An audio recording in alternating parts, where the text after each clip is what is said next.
Shalom, kami dari Sekolah Tinggi Teologi Borneo Pontianak, khususnya Prodipa, kami akan mempresentasikan hasil kerja kelompok kami dari kelompok 1 dan kami akan memperkenalkan diri terlebih dahulu, dimulai dari teman saya di sebelah kanan. Perkenalkan, nama saya Selina Hulu, NIM 2023335. Perkenalkan, nama saya Noviana, NIM 2023332. Perkenalkan, nama saya Jaka, NIM 2023326. Perkenalkan, nama saya Anita Sintami, 2023347. Perkenalkan, nama saya Nubita Dewi dengan NIM 2023333. Sekian hasil presentasi dari kami. Saya ucapkan terima kasih. Shalom. Baik, di sini saya sebagai moderator pertama akan menjelaskan pengertian literasi, di mana menurut Kamus Besar Bahasa Indonesia atau KBBI, literasi adalah kemampuan seseorang dalam membaca dan menulis. Akan tetapi, makna kata literasi tidak hanya dipahami sebagai kemampuan untuk membaca dan menulis saja, tetapi juga sebagai pemahaman yang lebih kompleks dan dinamis. Menurut Kamus Besar Bahasa Indonesia, literasi memiliki beberapa pengertian. Yang pertama, kemahiran membaca dan menulis. Yang kedua, kemahiran dalam menggunakan pengetahuan atau informasi. Yang ketiga, kemahiran dalam memahami dan menafsirkan teks tertulis atau lambang-lambang lainnya. Sedangkan menurut UNESCO atau Organisasi Pendidikan, Ilmu Pengetahuan dan Kebudayaan PBB, literasi tidak hanya terbatas pada kemampuan membaca dan menulis, tetapi juga mencakup kemampuan untuk memahami, menganalisis, dan menggunakan informasi dari berbagai konteks. Literasi menurut UNESCO mencakup 4 dimensi, yaitu yang pertama, literasi membaca, di mana kemampuan untuk memahami dan menggunakan teks tertulis dalam berbagai bentuk, seperti buku, artikel, dan dokumen resmi. Yang kedua, literasi menulis, kemampuan untuk menyampaikan pikiran, gagasan, dan informasi secara tertulis dengan jelas dan efektif. Yang ketiga, literasi numerasi, kemampuan untuk memahami, menggunakan angka dalam konteks kehidupan sehari-hari, misalnya mengukur, menghitung, memecahkan masalah sederhana dalam matematika. Dan yang keempat, literasi digital, yaitu kemampuan seseorang dalam menggunakan teknologi, informasi dan komunikasi atau disingkat dengan TIK, dengan efektif untuk mengakses, mengevaluasi, dan menggunakan informasi dari berbagai sumber digital. Sedangkan kesimpulan dari pengertian literasi baik menurut Kamus Besar Bahasa Indonesia maupun UNESCO adalah kemampuan seseorang dalam membaca dan menulis, serta kemampuan dalam menggunakan pengetahuan untuk berpikir kritis, mengambil keputusan, dan berpartisipasi dalam kehidupan masyarakat secara efektif. Adapun metode-metode dalam literasi yang sering digunakan, yang pertama, pembelajaran berbasis proyek, di mana mengintegrasikan pembelajaran literasi ke dalam proyek-proyek yang nyata dan relevan dengan kehidupan sehari-hari atau dengan siswa, misalnya membuat buku cerita bersama, menulis blog, atau membuat presentasi multimedia.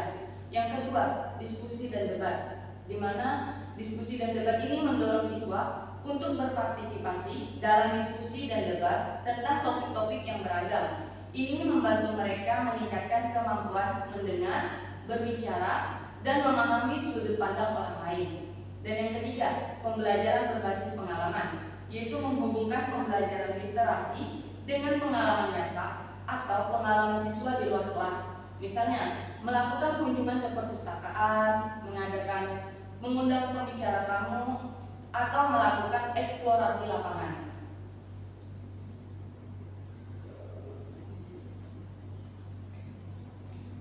Baiklah, di sini saya sebagai moderator kedua, saya akan menjelaskan pengertian dari teori belajar behavioristik. Teori belajar behavioristik adalah pendekatan dalam psikologi yang menekankan pada pengamatan perilaku yang dapat diamati dan diukur. Teori ini berfokus pada dipengaruhi oleh lingkungan eksternal, stimulus, dan respon yang dihasilkan.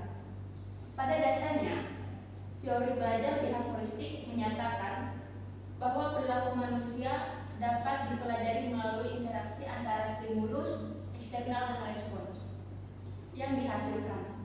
Teori ini lebih menekankan pada aspek luar dari belajar, yaitu apa yang diamati, diukur, dan diobservasi.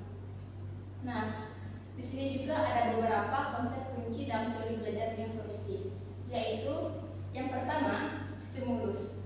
Apapun yang menimbulkan respon atau reaksi dari individu, stimulus ini bisa berupa apa saja, mulai dari bunyi, kata-kata, gambar, atau peristiwa tertentu dalam lingkungan. Yang kedua, respon. Respon adalah reaksi atau perilaku yang dihasilkan oleh individu sebagai tanggapan terhadap stimulus. Dan yang ketiga, penguatan. Konsep penguatan penting dalam teori behavioristik. Penguatan dapat meningkatkan kemungkinan terjadinya perilaku yang diinginkan. Penguatan positif dan penguatan negatif adalah bentuk penguatan yang sering digunakan dalam teori behavioristik. Dan yang keempat, ada hukuman. Konsep hukuman adalah kebalikan dari penguatan. Hukuman adalah konsekuensi negatif yang diberikan sebagai tanggapan terhadap perilaku yang tidak diinginkan, dengan tujuan mengurangi kemungkinan perilaku tersebut terjadi di masa depan. Kesimpulan dari teori behavioristik menekankan pada perilaku seseorang dari yang tidak tahu menjadi tahu. Contohnya, seorang anak tidak bisa membaca dan menulis. Maka, metode yang digunakan adalah metode literasi, seperti mengajarkan membaca melalui cara membaca buku bergambar, menonton video pembelajaran, mengajari kita dalam menulis, dan menulis hasil kesimpulan dari apa yang dibaca dan dilihat, sehingga menimbulkan adanya stimulus dan respon. Dengan adanya literasi, maka semakin banyaklah informasi yang diperoleh seseorang dengan wawasan yang lebih luas dalam mengelola sesuatu informasi yang ia dapatkan. Baik, sekian pemaparan dari moderator, dan sekarang saya sebagai moderator pertama akan bertanya kepada narasumber pertama. Menurut pendapat saudara, apakah fungsi dari teori behavioristik?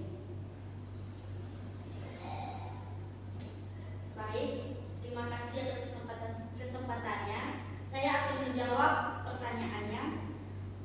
Teori behavioristik adalah mempelajari tingkah laku seseorang. Contohnya, jika ada siswa yang mempunyai perilaku yang buruk, maka peran kita sebagai guru adalah menuntun siswa tersebut kepada arah jalan yang lebih baik lagi. Terima kasih.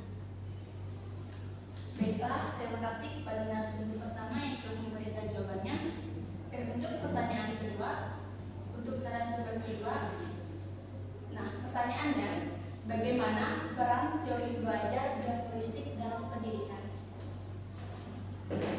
Baik, terima kasih kepada moderator yang sudah memberikan saya pertanyaan. Baik, saya akan menjawab bagaimana penerapan behavioristik tersebut. Sebelum saya menjelaskan, behavioristik adalah teori yang mempelajari bagaimana proses perubahan tingkah laku dengan adanya stimulus dan respon. Nah, contoh penerapannya adalah, contohnya guru memberikan tugas terhadap siswa. Nah, guru akan melihat bagaimana respon dan stimulus siswa terhadap tugas tersebut, apakah dia kerjakan ataupun tidak. Maka guru akan melihat bagaimana tindakan siswa dalam melakukan tugas tersebut. Maka guru akan melihat bagaimana perkembangan behavioristiknya tersebut. Terima kasih. Baik, terima kasih kepada narasumber kedua atas jawabannya. Sekarang saya akan meneruskan kepada narasumber ketiga. Pertanyaannya, mengapa kita perlu belajar literasi? Baik, terima kasih kepada para moderator yang memberikan saya pertanyaan yang sangat menarik untuk dijawab. Mengapa kita perlu belajar literasi? Kepahaman literasi sangatlah penting karena membantu kita memahami, menganalisis, dan berkomunikasi dengan informasi dengan lebih efektif dan untuk kita berpikir secara kritis. Berpartisipasi secara aktif dalam masyarakat dan terus berkembang secara pribadi yang lebih baik. Terima kasih. Baik, terima kasih kasih untuk jawabannya. Sekian hasil presentasi dari kami. Saya ucapkan terima kasih. Shalom.